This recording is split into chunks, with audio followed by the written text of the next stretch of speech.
जर तुमचं वय 40च्या पुढे असेल आणि तुम्हाला असं वाटत असेल की पूर्वीसारखं वजन कमी होत नाही, उन्हाळ्यात कमी खाल्लं तरी फरक पडत नाही किंवा पोटाभोवतीची चरबी काही केल्या कमी होत नाही, तर हा व्हिडिओ तुमच्यासाठी खूप महत्त्वाचा आहे. मी आज तुम्हाला फक्त डाएट चार्ट सांगणार नाही, तर एक डॉक्टर म्हणून आयुर्वेद, योग आणि आधुनिक विज्ञान या तिन्हींच्या आधारावर उन्हाळ्यात 40 नंतर वजन कमी करण्यासाठी नेमके कोणते 7 बदल करायचे हे अगदी सोप्या भाषेत समजावून सांगणार आहे. त्यासाठी हा व्हिडिओ शेवटपर्यंत नक्कीच पहा.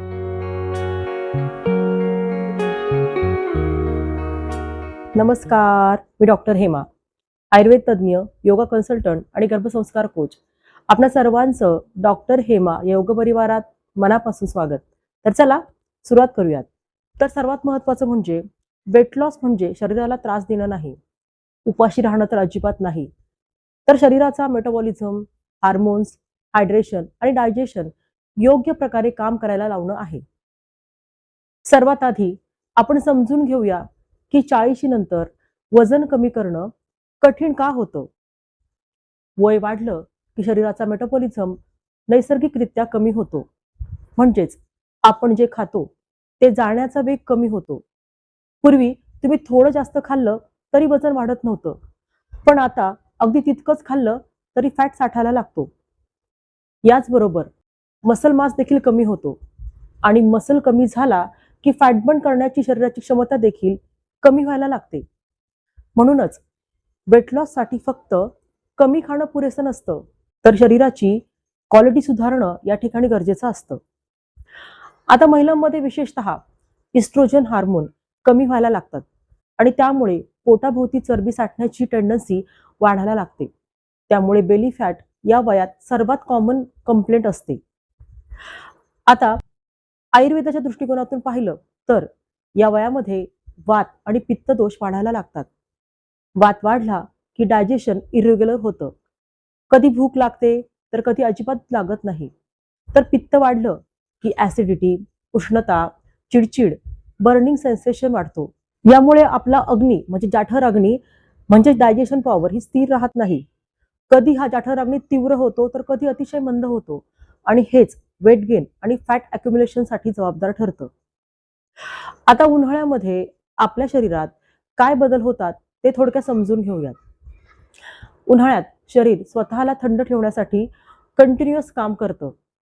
त्यासाठी स्वेटिंग वाढतं, ब्लड फ्लो आपल्या त्वचेकडे वळतो आणि डायजेशनसाठी ब्लड सप्लाय थोडा कमी होतो. म्हणूनच उन्हाळ्यामध्ये आपली भूक ही कमी होते. पण इथे खूप लोक एक चूक करतात. भूक कमी लागते म्हणून खाणं खूप कमी करतात. पण लक्षात ठेवा, घामामुळे शरीरातून फक्त पाणीच नाही तर सोडियम, पोटॅशियम सारखे इलेक्ट्रोलाइट्स देखील कमी होतात आणि यामुळे थकवा, कमजोरी, चक्कर येणं, फटीग ही सिम्पटम्स दिसायला लागतात. आता प्रश्न येतो की या सगळ्या बदलांचा वेट लॉस साठी योग्य वापर कसा करायचा.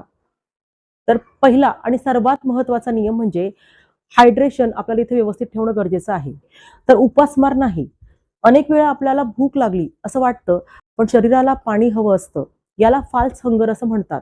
म्हणून जेव्हा भूक लागेल तेव्हा आधी 1 ग्लास पाणी प्या आणि मग खरंच भूक आहे का ते पहा.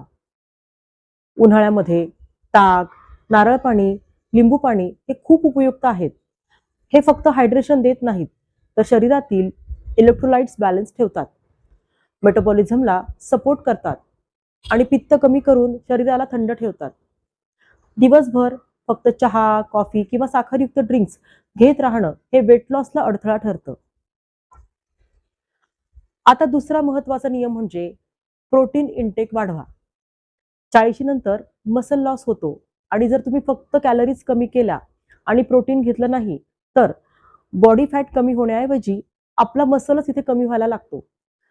मसल कमी झाला की मेटाबॉलिझम हे अजून मंद होतं आणि वेट लॉस अजून कठीण होतो. म्हणूनच आपल्या आहारामध्ये मूग, डाळी, स्प्राउट्स, दही, ताक, पनीर किंवा अंडी यांचा समावेश करा. वेट लॉस म्हणजे फक्त वजन कमी करणं नाही, तर फॅट कमी करून शरीराची कंपोजिशन सुधारणं आहे. तर हे लक्षात ठेवणं जास्त गरजेचं आहे. आता तिसरा नियम म्हणजे रात्रीचं जेवण हलकं आणि वेळेवर घ्या.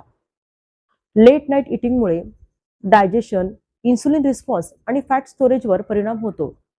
जर तुम्हाला बेली फॅट कमी करायचं असेल तर रात्री 7 ते 8 वाजेपर्यंत हलकं जेवण घेणं खूप महत्त्वाचं आहे. जड, तळलेलं किंवा गोड पदार्थ रात्रीच्या वेळेला टाळा. आता चौथा नियम म्हणजे फळं योग्य प्रमाणात आणि योग्य पद्धतीनं खा. फळं हेल्दी आहेत पण अनलिमिटेड नाहीत. फ्रूट ज्यूस पेक्षा फुल फ्रूट खा, कारण फायबर मिळतो आणि शुगर ॲब्सॉर्प्शन स्लो होतं. दिवसभर फ्रूट ज्यूस, स्मूदीज, हनी किंवा ड्रायफ्रूट जास्त प्रमाणात घेतल्यामुळे देखील आपल्या कॅलरी वाढतात आणि वेट लॉस थांबू शकतो. आता पाचवा नियम म्हणजे योग आणि मूव्हमेंट करणं गरजेचं आहे. फक्त वॉकिंग पुरेसं नसतं. यामुळे स्ट्रेस कमी होतो, हार्मोन्स बॅलन्स होतात आणि मेटाबॉलिझम सुधारण्यासाठी मदत होते. तर यासाठी सूर्यनमस्कार, भुजंगासन, पवनमुक्तासन, ताडासन यासारखी आसनं आणि अनुलोम विलोम, भ्रामरी यासारखे प्राणायाम करणं अतिशय उपयोगी ठरतात. विशेषतः स्ट्रेस हार्मोन म्हणजे कॉर्टिसॉल वाढला तर आपल्या पोटाभोवती फॅट साठण्याची शक्यता वाढते. त्यामुळे योग आणि ब्रीदिंग टेक्निक्स वेट लॉसमध्ये इनडायरेक्टली खूप मोठी भूमिका बजावतात. आता सहावा नियम म्हणजे स्लीप आणि स्ट्रेस मॅनेजमेंट. तर झोप कमी झाली की हंगर हार्मोनचा बॅलन्स बिघडतो आणि क्रेविंग्स वाढतात. त्यामुळे तुम्ही जास्त खातात आणि वेट लॉस थांबतो. दररोज किमान 7 तासांची झोप घेणं खूप गरजेचं आहे. आता सातवा आणि सर्वात महत्त्वाचा नियम म्हणजे क्रॅश डाएट करू नका. Detox drinks, fat cutter powders, फक्त सूप किंवा फ्रूट डाएट, मील स्किपिंग या सगळ्या गोष्टी टेम्पररी रिझल्ट देतात, पण लॉंग टर्ममध्ये मेटाबॉलिझम खराब करण्यासाठी ह्याच कारणीभूत ठरतात. वेट लॉस हा फक्त प्रोसेस आहे, पनिशमेंट नाही. आता शेवटी एक प्रॅक्टिकल रुटीन बघूयात. सकाळी उठल्यावर पाणी घ्या, त्यानंतर हलका योग किंवा ब्रीदिंग एक्सरसाइज करा. नाश्ता प्रोटीन रिच ठेवा. दुपारचं जेवण बॅलन्स ठेवा, ज्यात भाजी, प्रोटीन आणि थोडं कार्बोहायड्रेट असेल. संध्याकाळी हलका स्नॅक घ्या आणि रात्रीचं जेवण खूप हलकं आणि वेळेवर घ्या. आणि सगळ्यात महत्त्वाचं म्हणजे पाणी पिणं विसरू नका, कारण हायड्रेशन हा उन्हाळ्यात वेट लॉसचा बेस आहे. तर 40 नंतर वेट लॉस कठीण नाही, पण शरीराला समजून घेतलं आणि योग्य पद्धतीनं काम केलं तर ते खूप सोपं आणि सस्टेनेबल होऊ शकतं. जर तुम्हाला वाटत असेल की ही माहिती तुमच्यासाठी उपयोगी आहे तर हा व्हिडिओ तुमच्या कुटुंबासोबत नक्की शेअर करा. आणि अशाच आयुर्वेद आणि सायन्स बेस्ड हेल्थ टिप्ससाठी तुम्ही अजूनही चॅनलला सबस्क्राईब केलं नसेल तर चॅनलला सबस्क्राईब करा. हा व्हिडिओ आपल्याला आवडला असेल तर व्हिडिओला नक्कीच लाईक करा. आपण आपला अमूल्य वेळ देऊन हा व्हिडिओ पूर्ण पाहिल्याबद्दल आपल्या सर्वांचेच मनापासून खूप खूप आभार. पुन्हा भेटूयात अशाच एका नवीन आणि आरोग्यपूर्ण व्हिडिओ सोबत. तोपर्यंत मी सांगितलेले हे 7 बदल करा आणि आपलं वजन कमी करण्याचा प्रवास सोपा करा आणि स्वस्थ रहा. धन्यवाद.